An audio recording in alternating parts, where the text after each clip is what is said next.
Boko Haram is the popular name for the Nigerian militant group Jamaat al-sunna, li-dawa, wa-l-qital. Its name implies Western education is forbidden because of the notion that the organization opposed all non-Islamic education. Boko Haram represents the likelihood of a domestic Salafi-jihadi organization destabilizing Nigeria. In this video, we'll look at the history of Boko Haram, who have been terrorizing Nigeria for many years now.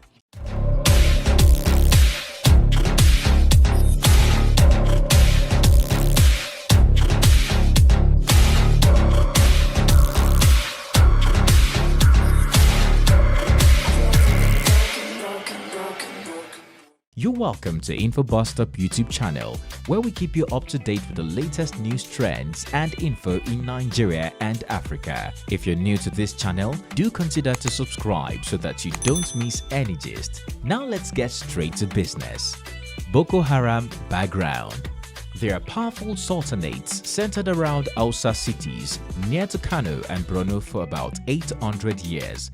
Their rule was challenged by Shehu Usman Danfodio's Jihad 1802 to 1812, which established a unified caliphate over northern Nigeria and into neighboring nations. Most northern Nigerian Muslims accept Danfodio's Jihad legacy.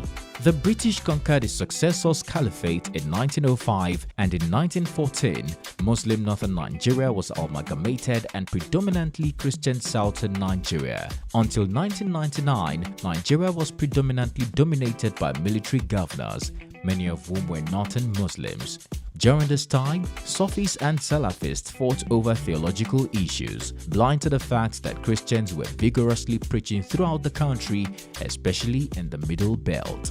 The rise of Christianity was reflected in the election of Olusegun Obasanjo winning the presidential election and re-election in 1999 and 2003 respectively. Also, Goodluck Jonathan, who was successor to Umaru Musa Yar'Adua in 2010. In response to the Christian political ascendancy, Muslims imposed Sharia in 12 northern states between 2000 and 2003. The installation of Sharia reunited previously squabbling Muslim factions, and takfir was no longer used. While the imposition of Sharia satisfies the official manifestations of Islam in the north for both Sufi and Salafi, doctrinally, takfiris like Boko Haram were clearly left out. The start of Boko Haram. Boko Haram's ties to other Nigerian extreme groups are unclear. Some people believe the group to descend from the 2002 Nigerian Taliban group, but it is not certain that all these people are the same. The charismatic figure of Muhammadu Yusuf, who died in July 2009, was the one who started Boko Haram's first phase. 2002 to 2005 saw the establishment of small camps and schools in remote areas of Borno and Yobe states, following in the footsteps of Danfodio. The group transformed into more of an urban phenomenon, practicing al-amr bil maruf wal-nahi al-munkar, meaning enjoying the good and forbidding the evil, as police pressure against smaller Jamaat groups increased.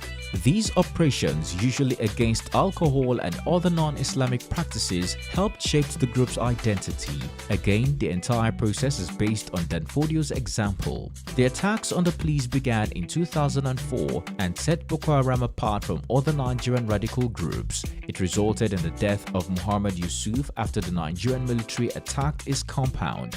The military also attacked affiliate mosques, and Yusuf's death was videotaped by the troops. Hundreds of his followers were also killed.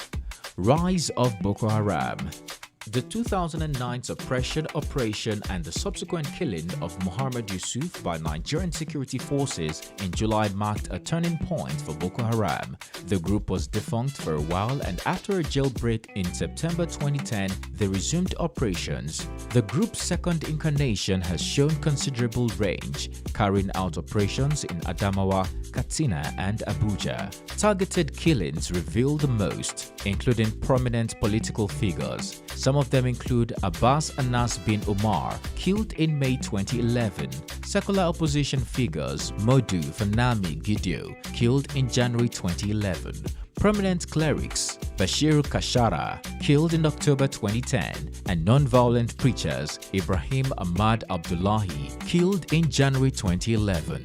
The death of these renowned clerics appeared to be in line with Boko Haram's purificationist plan. With the attack on the police general headquarters in Abuja on June 16, 2011, Boko Haram began the use of suicide bombers. There was also an attack on the UN headquarters in Abuja on August 26, 2011. No other African radical Muslim group has used suicide attacks except al-Shabaab in Somalia and al-Qaeda in the Islamic Maghreb. Al-Shabaab reportedly trained at least one of the attackers against the UN building.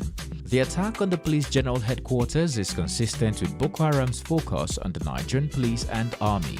On the other hand, the attack on the United Nations is reminiscent of the August 2003 suicide attack on the United Nations in Baghdad, which was one of the first blows in the Iraqi insurgency.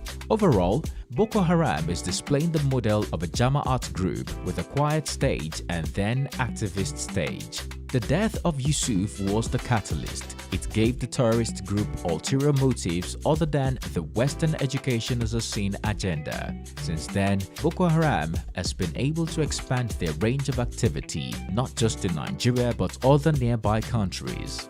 The bottom line here is that Boko Haram has virtually taken control of the northeastern Nigerian region, leaving the police and army in disarray. They have succeeded in seizing power in many cities and communities in Borno State. Boko Haram has clearly been able to tap into northern Muslims' anger with the imposition of Sharia after 2000. The terrorist grouping has reportedly enlisted the help of northern Muslim soldiers. Major Muslim religious authorities in the north oppose Boko Haram, suggesting it has local opposition it must muzzle to keep control. Boko Haram's use in suicide attacks implies it has ties to other major Salafi-jihadi groups.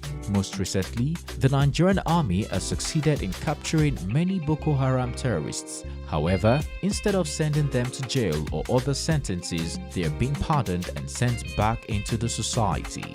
This move has been criticized by the vast majority of Nigerians. We hope you enjoyed this